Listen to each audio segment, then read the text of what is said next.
Let's go live to Melbourne. Liberal MP Tim Wilson joins us. Welcome back for 2020, Tim. Appreciate your time. Thank you. Happy New Year. Happy New Year. First of all, looking at hazard reduction. South Australia, well, at least according to Stephen Marshall, has acted on the recommendations from seasons past. Victoria is really in the spotlight when it comes to hazard reduction burns. Does the Premier have questions to answer about not acting on recommendations from the Black Saturday fires, do you think? Absolutely, and this is why the Prime Minister has rightly outlined a platform where, yes, we're focusing on reducing our greenhouse gas emissions, but hazard reduction is an important part of the discussion in terms of dealing with these sorts of crises. And if states are not meeting their obligations to their citizens, if they're not taking the actions that they're supposed to be to keep homes and lives and national parks and state forests safe, then they need to be called out, because the reality is that's where the buck stops, with state agencies who are responsible for that and ultimately the premiers who lead those states. Is hazard reduction more important than getting emissions down? Well, I wouldn't say that one's more important than the other. I would say that they're equally important issues, and that's why making sure there's a clear focus on holding state governments accountable through a national transparency arrangement where they're held against a standard that everybody accepts is necessary to keep homes and lives safe is critical. Cutting greenhouse gas emissions is a shared task between the states and the Commonwealth and even councils to play a critical role in making sure that Australia's playing its part in reducing global greenhouse gas emissions. So they're both important, but everybody needs to be doing their job. And in the case of hazard reduction, it's up to the states.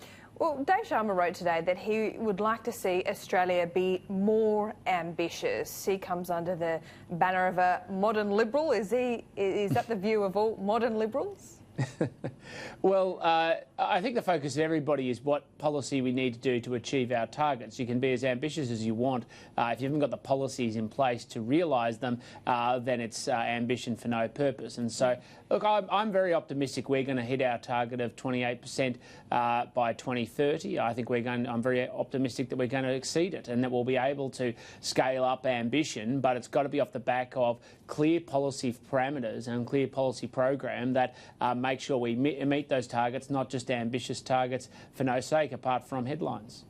Has the bushfire season and the smoke over Melbourne that you would have experienced over summer, has that changed the conversation? Are your constituents saying that your government needs to do more in any particular area?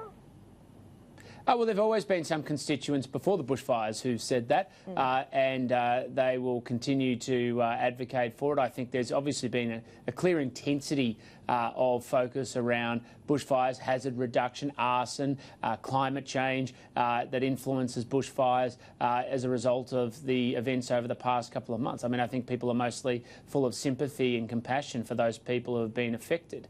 And so I expect to continue to have discussions with constituents about these issues, continue to have conversations within government, and people within the government know that I already have a very strong view about the need to make sure that we're honouring our commitments. I've given speeches in the Parliament about honouring our commitments under the Paris Agreement to cut greenhouse gas emissions, not jobs. Why should your colleague Bridget McKenzie keep her job? Well, ultimately, this is a decision for the National Party and about her as deputy leader. But ultimately, so Bridget not a decision for the Prime Minister. That's interesting.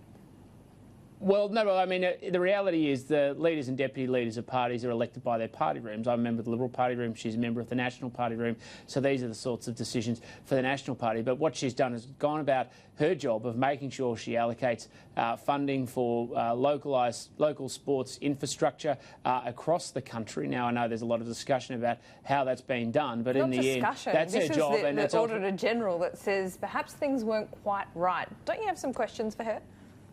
Well, ultimately, it's a decision between who is ultimately responsible. Is it responsible as the accountable minister? And I think that's where, obviously, the buck stops, and that's why there's scrutiny of her and people are raising lots of questions. But in the end, she has to make decisions based on how to allocate funding to make sure that the sporting infrastructure needed in local communities is supported, and that's what she's done amongst eligible programs under the guidelines.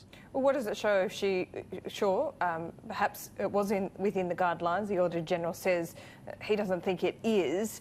why even have a body like this making recommendations if you're just going to go against most of them? When it comes down to it, Tim Wilson, isn't there a public unease about how this money has been divvied out, and does that ultimately need to change?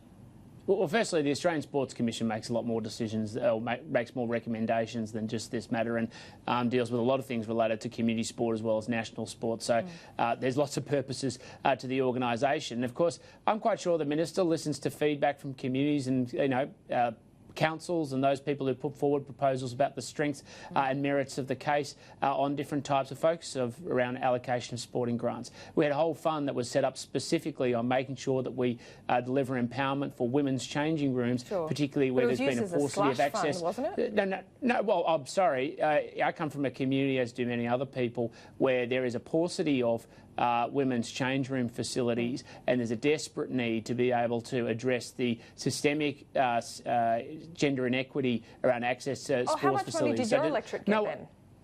As far as I'm aware, under that one, I'm not sure that we received any, but I don't know. You didn't receive any, but did you make the case to Bridget McKenzie? Because you're saying that you desperately need this funding. No, well, lots of electorates need this funding, and obviously decisions must be made. But you're not in a marginal seat. No. Well, we receive funding under all of different programs, but whether the council's put up proposals to receive funding or not is also part of the discussion. You've got to have things to put forward in order to make sure that they're funded. But I'm saying across the community to suggest that addressing the systemic long-term gender inequity around sports facilities, particularly around changing rooms, is to call it a slush fund is ridiculous. It's addressing a very serious need within communities to make sure that we promote women being active in sport. You've got a very serious need in your electorate, and you're not even sure whether you got funding under this. Wouldn't you be a classic case? No, we're jumping between different programs. There are different programs we receive different funding, but there are lots of them that we have received funding for, and we're very happy with that. We got funding from a separate program, not the one that's being discussed at the moment, for netball facilities. The important thing is that we're getting funding to make sure that we support local community, local sports applications on the ground.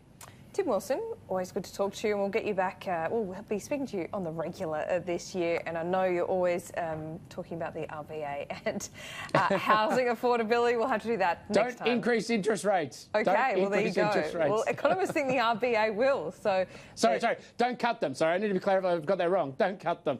Unfortunately, the price of debt and is increasing the amount of debt households are taking on, which is only increasing house prices. Okay, that's a longer conversation we need to have. Tim Wilson, appreciate it.